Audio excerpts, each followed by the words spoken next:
ಅತ್ಗೆ ಬನ್ನಿ. ಏಯ್, ಅಡಿಗೆ ಮಾಡ್ಬೇಕು. ಬನ್ನಿ ಬನ್ನಿ ಬನ್ನಿ ಬನ್ನಿ ಬನ್ನಿ. ಏನಾಯ್ತು?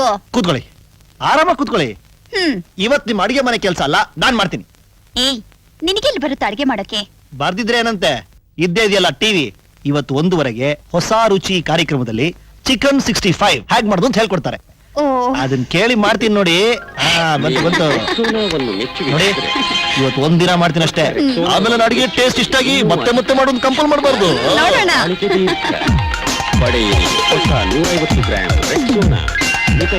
ದೂರದರ್ಶನ ಕೇಂದ್ರ ಬೆಂಗಳೂರು.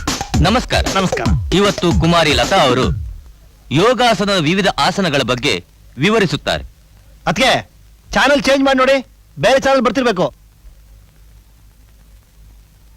ಚಿಕನ್ ಮಸಾಲಾ ಮಾಡಲು ಬೇಕಾದ ಸಾಮಾನುಗಳು ತಯಾರಾಗಿವೆ ತಾನೆ? ತಯಾರಾಗಿವೆ.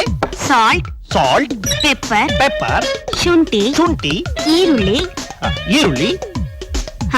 ಗುಡ್. ಈಗ ಶುರು ಮಾಡೋಣ. ಶುರು ಮಾಡೋಣ. ಮೊದಲಿಗೆ 2 ಸ್ಪೂನ್ ತುಪ್ಪವನ್ನು ಫ್ರೈಯಿಂಗ್ ಪ್ಯಾನ್ ನಲ್ಲಿ ಹಾಕಿ. ಹಾಕ್ದೆ. 2 ಈರುಳ್ಳಿಯನ್ನು ತೆಗೆದುಕೊಳ್ಳಿ. ಈರುಳ್ಳಿ ತಗೊಂಡೆ. ಒಂದು ಕಾಲಿನಲ್ಲಿ ನಿಂತುಕೊಳ್ಳಿ. 2 ಕೈಗಳನ್ನು ಮೇಲಕ್ಕೆ ಎತ್ತಿ. ಇದು ನಮ್ಮ ಪ್ರೋಗ್ರಾಂಗೆ ಬಹಳ ಮುಖ್ಯವಾದ ಅಂಶ. ಭಂಗಿಯನ್ನು ಯಾವುದೇ ಕಾರಣಕ್ಕೂ ಬದಲಾಯಿಸಬೇಡಿ. ಈಗ ಹಾಗೆ ಚಿಕನ್ ಅನ್ನು ತೆಗೆದುಕೊಳ್ಳಿ. ಚಿಕನ್ ಅನ್ನು ತೊಳೆದು ಕ್ಲೀನ್ ಆಗಿ ಇಟ್ಟಿದ್ದೀರಾ ಅಲ್ವೇ? ಚಿಕನ್ ಕಾಲುಗಳು ತುಂಬಾ ಟೇಸ್ಟಿ ಆಗಿರುತ್ತವೆ. ಅದೇ ಚಿಕನ್ನಿನ ಸ್ಪೆಷಾಲಿಟಿ. ನಂತರ ಚಿಕನ್ ಅನ್ನು 2 ಕಾಲುಗಳನ್ನು ಅಗಲಿಸಿ. Take a deep breath. ಮೆತ್ತಗೆ ಉಸಿರನ್ನು ಹೊರಗೆ ಬಿಡಿ. ಈಗ ಚಿಕನ್ ಅನ್ನು ಪಕ್ಕದಲ್ಲಿ ಇಡಿ. ಈಗ ಗರಂ ಮಸಾಲ ಹೇಗೆ ಮಾಡುವುದೆಂದು ನಾನು ನಿಮಗೆ ಹೇಳ್ತೇನೆ. ಈಗ ಹಸಿಮೆಣಸಿನಕಾಯಿಯನ್ನು ತೆಗೆದುಕೊಳ್ಳಿ. ಬಾಯನ್ನು ತೆಗೆಯಿರಿ. ನಾಲಿಗೆಯನ್ನು ಹೊರಗೆ ಹಾಕಿ. ಹಸಿರು ಮೆಣಸಿನಕಾಯಿಯನ್ನು ಒಳಗೆ ಇಡಿ.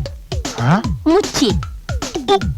ಯಾವುದೇ ಕಾರಣಕ್ಕೂ ಪೊಸಿಷನ್ ಬದಲಾಯಿಸಬೇಡಿ. ಹಾಗೆ ನೆಲದ ಮೇಲೆ ಮಲಗಿ.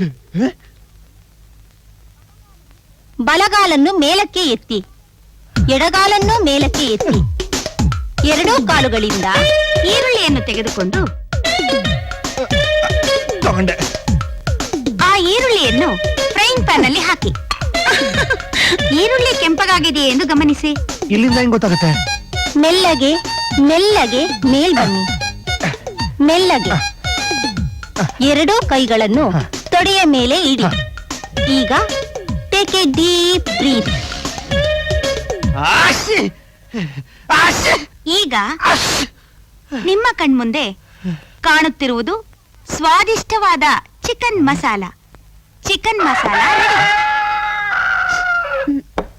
ಅಯ್ಯಯ್ಯೋ, ಒಗ್ಗರಣೆ ಎಲ್ಲ ಸೇದೋಯ್ತು.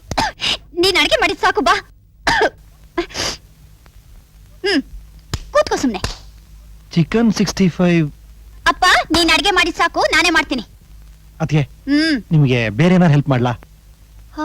ಏನಿವತ್ತು ಅದಕ್ಕೆ ಇಷ್ಟೊಂದು ಮಸ್ಕ ಹೊಡಿತಾ ಇದೀಯಾ? ಏನಿಲ್ಲ ಬಾ. ಹೇಳು. ಏನಿಲ್ಲ, ಹೇಳು. ಅದಕ್ಕೆ ಅದು ನಮ್ ಕಾಲೇಜಲ್ಲಿ ಒಂದು ಹುಡುಗಿ ಇದ್ದಾಳೆ. ನಾನು ಅವಳನ್ನ ಏನು ಮಾಡ್ತಾ ಇಲ್ಲ. ಅವಳನ್ನ ಲವ್ ಮಾಡ್ತಿದ್ದಾಳೆ, ಮದುವೆ ಮಾಡ್ಕೋಬೇಕು ಅಂತಿದ್ದಾಳೆ. ನೀವೇನ ಮಣ್ಣ ಹತ್ರ ಈಗ ಹೇಳ್ಬೇಕು. ಕಳ್ಳ, ಅಲ್ಲಿವರೆಗೂ ಬಂದಿದ್ಯಾ ವಿಷಯ? ಯಾರಪ್ಪ ಆ ಹುಡುಗಿ? ತುಂಬಾ ಒಳ್ಳೆ ಹುಡುಗಿ, ನೋಡಕ್ಕೂ ಚೆನ್ನಾಗಿದ್ದಾಳೆ. ಮೊದಲು ಆ ಹುಡುಗಿನ ನಾನ್ ನೋಡ್ಬೇಕು. ಓಕೆ,